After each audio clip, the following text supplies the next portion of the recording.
बेटा आज हम यूनिट शुरू करेंगे डायमेंशनल एनालिसिस। तुम्हें एक टेबल भेजी हुई है मैंने, 34 उसमें फॉर्मूले लिखे हुए हैं, तो उनको हम कैसे बनाते हैं, डायमेंशनली हम कैसे लिखते हैं, आज तुम्हें वो समझा रही हूँ। जैसे सबसे पहले मेन तुम्हें 3 क्वांटिटीज़ का मैंने बताया था कि हमें फंडामेंटल क्वांटिटीज़ ली जाती है इसमें डायमेंशनल फॉर्मूला के लिए। डायमेंशनल फॉर्मूला लिखने का एक तरीका होता है पर्टिकुलर, जैसे तुम फॉर्मूले लिखते हो ना बेटा, जैसे एरिया के लिए लिखते हो लेंथ मल्टीप्लाइड बाय ब्रेड्थ। अब उसको हम डायमेंशनली कैसे लिखते हैं कि क्या डायमेंशंस होंगी, अब वो तुम्हें सीखना है। जैसे मान लो मास है, तो मास को हम डायमेंशनल फॉर्मूला में लिखते हैं ऐसे कैपिटल एम से। डायमेंशनल फॉर्मूला में हम क्या लिखेंगे, कैपिटल एम से, और इसको हम ऐसे ब्रैकेट में क्लोज कर देंगे। ये हो गया डायमेंशनल फॉर्मूला मास के लिए। ऐसे ही लेंथ के लिए डायमेंशनल फॉर्मूला लिखा जाता है एल, लेंथ एल। टाइम के लिए लिया जाता है टी। टाइम के लिए हम क्या लेते हैं बेटे, टाइम के लिए हम लेते हैं टी। अब इन तीनों को मिलाकर कोई भी अदर जो क्वांटिटीज होती हैं, ड्राइव्ड क्वांटिटीज, उनके फॉर्मूले नोट किए जाते हैं, उनके फॉर्मूले बनाए जाते हैं। अब इसमें तुम्हें एक चीज़ ध्यान रखना है कि अगर लेंथ है तो भी हमें एल लिखना है, ब्रेड्थ है तो भी हमें एल लिखना है। इसका मतलब लेंथ का मतलब क्या होता है बेटे, 2 बिंदुओं के बीच की दूरी। ऐसे हम लंबाई में लेंगे तो भी 2 बिंदुओं के बीच की दूरी लेंगे तो उसको हम एल लिखेंगे। चौड़ाई, मान लो हमने चौड़ाई ली अब यहाँ से यहाँ तक, तो चौड़ाई में भी क्या लेंगे, 2 बिंदुओं के बीच की दूरी, तो उसको भी हम क्या लिखेंगे, एल। बस इतना ही फर्क है। जब हम सिंपल मैथमेटिकल फॉर्म में फॉर्मूला लिखते हैं तो हम उसमें एरिया को जैसे क्या लिखते हैं, लेंथ मल्टीप्लाइड बाय ब्रेड्थ, लंबाई गुना चौड़ाई। लेकिन अब एरिया का मतलब क्षेत्रफल। अब लेकिन यहाँ हम क्या लिखेंगे, एल के लिए भी क्या लिखेंगे, लेंथ के लिए भी एल, ब्रेड्थ के लिए भी एल। तो एल और एल 2 बार हो गया, तो इसको हम ऐसे लिखते हैं एल की पावर 2, क्योंकि इन दोनों का आधार एक है, मतलब बेस सेम है। तो बेस सेम हो तो पावर्स क्या हो जाती हैं, आपस में जुड़ जाती हैं। तो 1 और 1 मिलकर क्या हो गया, 2।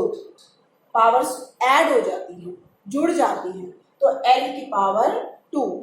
और ऐसे ही जब हम इनका यूनिट लिखते हैं, मास का यूनिट होता है किलोग्राम। मास को हम किस में नापते हैं, किलोग्राम में। कल बताया था तुम्हें। लेंथ को मीटर में, टाइम को सेकंड में। इसी तरह से अब एल की पावर 2 है तो यूनिट कैसे बनेगी, एल के लिए तो लिखोगे मीटर और पावर 2 मतलब मीटर स्क्वायर, ऐसे यूनिट बनेगी। एल मतलब लेंथ किस में मेजर करेंगे हम, मीटर में, तो मीटर की पावर 2। इसी तरह से अब मान लो है वॉल्यूम, वॉल्यूम जिसको हम कहते हैं आयतन। वॉल्यूम को हम क्या कहते हैं, आयतन। तो वॉल्यूम क्या होता था, लंबाई गुना चौड़ाई गुना ऊंचाई, तो length multiplied by breadth multiplied by height. तो लेंथ के लिए भी हम क्या लिखेंगे, एल, ब्रेड्थ के लिए भी क्या लिखेंगे, एल, और हाइट के लिए भी क्या लिखेंगे, एल। तो 3 बार हो गया है, तो इसको हम ऐसे लिखेंगे एल की पावर 3, और इसको ऐसे ब्रैकेट में क्लोज कर देंगे, एल की पावर 3। तो ये आ जाएगा मीटर क्यूब, यूनिट इसका। एल के लिए मीटर और पावर कितनी है, 3, तो मीटर क्यूब। ऐसे ही मान लो अब हमें लेना है डेंसिटी। तो डेंसिटी होता है mass divided by volume. Formula हो गया मास डिवाइडेड बाय वॉल्यूम। मास के लिए क्या लिखेंगे हम, m, वॉल्यूम के लिए क्या लिखेंगे, l की पावर 3, वॉल्यूम के लिए l की पावर 3। तो ये आ गया m1, क्योंकि m की पावर 1 है यहाँ पर। l की पावर 3 जो डिनोमिनेटर में है वो न्यूमरेटर में जाकर बदल जाएगी, प्लस वाली क्या हो जाएगी, माइनस, और अगर मान लो माइनस होती तो क्या हो जाती, प्लस। तो इसका फॉर्मूला बनेगा m1 l की पावर -3, और इसका जो यूनिट बनेगा वो क्या बनेगा, किलोग्राम मास के लिए किलोग्राम आ गया, और पर मीटर क्यूब मीन्स m की पावर -3। तो इसको हम ऐसे बोलते हैं पर मीटर क्यूब। ऐसे ही मान लो हमें लेना है स्पीड। अब हमें क्या लेना है? स्पीड। स्पीड का मतलब डिस्टेंस अपॉन टाइम। डिस्टेंस का मतलब क्या हो गया बेटा? डिस्टेंस का मतलब दो बिंदुओं के बीच की दूरी का मतलब लंबाई। तो उसके लिए हम क्या लिखेंगे? डिस्टेंस के लिए L और टाइम के लिए T। तो L अपॉन T। डिस्टेंस के लिए L, टाइम के लिए T। तो distance upon time means L upon T। तो ये बन गया L T की पावर -1। T की पावर न्यूमरेटर में चली जाकर क्या हो जाएगी? प्लस की बजाय माइनस। तो ये हो जाएगा L T -1। और यूनिट आएगी L के लिए मीटर और टाइम के लिए सेकंड। मीटर पर सेकंड ऐसे भी लिख सकते हो, या फिर मीटर पर सेकंड। लेंथ के लिए मीटर, टी के लिए सेकंड और पावर -1। इसको हम ऐसे बोलते हैं मीटर पर सेकंड। मीटर पर सेकंड ये इसकी यूनिट हो गई। अब ऐसे ही मान लो हमने लेना है वेलोसिटी। वेलोसिटी का मतलब होता है displacement upon time. Displacement upon time. तो डिस्प्लेसमेंट का मतलब फिर से वही, डिस्प्लेसमेंट का मतलब विस्थापन का मतलब दो बिंदुओं के बीच की दूरी। जो तुम अभी तक वेलोसिटी पढ़ते थे, अब इसको हम स्पीड को कहते हैं चाल, और वेलोसिटी को हम कहते हैं वेग। तो इसका मतलब जो वेलोसिटी है वो क्या है? विस्थापन बटे में समय। विस्थापन का मतलब फिर से, विस्थापन का मतलब हम एक बिंदु से, जहां से हमने शुरू की मोशन यात्रा, जहां से शुरू की वहां से कहां तक पहुंचे, सीधा रास्ता, उसको हम कहते हैं विस्थापन, डिस्प्लेसमेंट। तो इसका मतलब इसके लिए भी हम क्या लिखेंगे? L और टाइम के लिए T। तो फॉर्मूला बन जाएगा LT -1। डायमेंशनल फॉर्मूला बोलते हैं हम इसको। तो इसको डायमेंशनल फॉर्मूला क्या होगा इसका? LT -1। इसी तरह से अगर मान लो हमें लेना है एक्सेलरेशन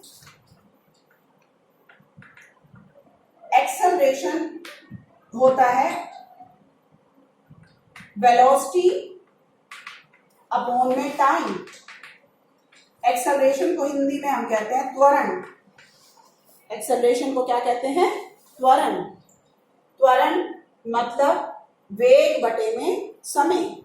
वेग वेलोसिटी, टाइम समय। तो वेलोसिटी का अभी हमने फॉर्मूला निकाला, वो क्या था बेटे? LT -1 अपॉन में टाइम का फॉर्मूला T। LT -1 वेलोसिटी के लिए, और टाइम के लिए क्या हो गया? T।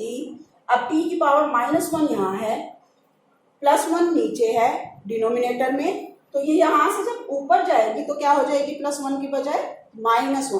तो -1 और -1 मिलकर क्या हो जाएंगे? -2। ऐसे हो जाएगा L की पावर 1, यहाँ से 1 है, और T की पावर -1, एक तो ये वाला और -1 ये नीचे वाला, ये मिलकर क्या हो गया? -1 मिलकर क्या बन जाएगा? -2। और इसकी जो यूनिट बनेगी फिर वो क्या बनेगी? मीटर पर सेकंड स्क्वायर। अब क्योंकि सेकंड के 2 पावर हो गई, या इसको और ऐसे लिख सकते हैं मीटर पर सेकंड स्क्वायर। अब इसके बाद जो सबसे इंपॉर्टेंट तुम्हारा आगे तक यूज होता है वो है फोर्स। फोर्स को हम कहते हैं बल। फोर्स का मतलब अभी तक ये तुम पढ़ भी चुके हो बेटे। फोर्स को हम कहते हैं बल। फोर्स होता है द्रव्यमान गुना में त्वरण, मीन्स मास गुना में जो द्रव्यमान था उसको अब हम इंग्लिश में बोलते हैं मास। और त्वरण को बोलते हैं हम एक्सेलरेशन। तो मास मल्टीप्लाइड बाय एक्सेलरेशन। तो मास के लिए जो डायमेंशनल फॉर्मूला है वो है m। कहीं भी मास लिखा है मतलब m। और एक्सेलरेशन का हमने अभी अभी फॉर्मूला देखा था, वो क्या था, LT-2। तो ये मिलकर दोनों को जब मल्टीप्लाई करोगे ये मिलकर बन जाएगा m1 L1, क्योंकि 1 है पावर, और t की पावर -2। और इसकी जो यूनिट होती है वो होती है न्यूटन। न्यूटन फोर्स की यूनिट होती है न्यूटन। ऐसे ही हम करते हैं उसके बाद वर्क। वर्क का मतलब कार्य।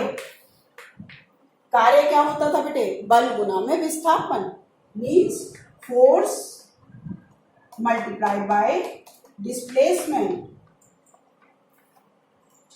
ये हो गया बल गुना में विस्थापन। ये तुम 9th में कर चुके हो बेटे। तो फोर्स के लिए अभी हमने देखा है डायमेंशनल फॉर्मूला, वो क्या है, m1 L1 T-2। और किससे मल्टीप्लाई करना है हमें, विस्थापन से। और विस्थापन का डायमेंशनल फॉर्मूला क्या था बेटे, L। तो अब इन दोनों को जब हम मिलाएंगे तो आ जाएगा ये m की पावर 1। अब L की पावर 1 ये है, 1 यहाँ से है, तो ये हो जाएगा L की पावर 2 और T की पावर -2। तो m1 L2 T की पावर -2। ये किसका फॉर्मूला रहेगा, वर्क, कार्य का। ऐसे ही एक आता है हमारा वर्ड जिसको हम बोलते हैं टॉर्क। ये तुम्हारे लिए नया शब्द है, टॉर्क। टॉर्क भी force multiplied by perpendicular distance होता है। अब डिस्टेंस कैसा भी हो बेटे, चाहे परपेंडिकुलर हो चाहे लाइन के अलोंग हो, सबके लिए हमें L लिखना होता है। डिस्टेंस का मतलब L, चाहे वो कैसा ही डिस्टेंस है, चाहे त्रिज्या है, जैसे मान लो सर्कल की बात करेंगे जब हम, तो सर्कल में जो त्रिज्या होती है, त्रिज्या भी क्या है, केंद्र बिंदु से अंत तक की जो भी सर्कल का सरकमफ्रेंस है वहां तक की दूरी, तो उसको भी हम किससे दिखाएंगे, L से। तो इसका मतलब फोर्स का dimensional formula m1 L1 T-2, इसको हम मल्टीप्लाई करेंगे L से, तो ये आ जाएगा m1 L2 T-2। तो अब देखो इसका डायमेंशनल फॉर्मूला और इसका डायमेंशनल फॉर्मूला दोनों का सेम है। किसका, वर्क का और टॉर्क का। तो इसमें कई बार ऐसे भी पूछ लेते हैं, name 2 quantities which have same dimensional formula. तो ऐसी 2 क्वांटिटी तुम्हारे सामने अभी अभी आ गई, एक तो वर्क और एक टॉर्क। ऐसे ही मान लो हम एक वर्ड लेते हैं जिसको हम बोलते हैं एनर्जी। एनर्जी का मतलब ऊर्जा, कार्य करने की दर को, एक तरह से कार्य करने की जो कैपेसिटी होती है वो हमारी किससे पता चलती है, एनर्जी से। जैसे तुमने पढ़ा था स्थितिज ऊर्जा, गतिज ऊर्जा। तो अब ऊर्जा का भी जो फॉर्मूला होता है वो क्या होता है, जो कार्य का फॉर्मूला है, मीन्स जो वर्क का फॉर्मूला है। इसको एनर्जी का भी जो फॉर्मूला होगा वो क्या होगा, सेम यही, m1 L2 T-2। और जो वर्क का जो यूनिट होता है, ऐसा यूनिट, वो होता है जूल को हम दिखाते हैं J से। ऐसे ही जो एनर्जी का फॉर्मूला है वो भी होता है जूल। एनर्जी के लिए भी डायमेंशनल फॉर्मूला क्या रहेगा, m1 L2 T-2, और इसको हम क्या कहेंगे, जूल। ठीक है, इसका यूनिट। अब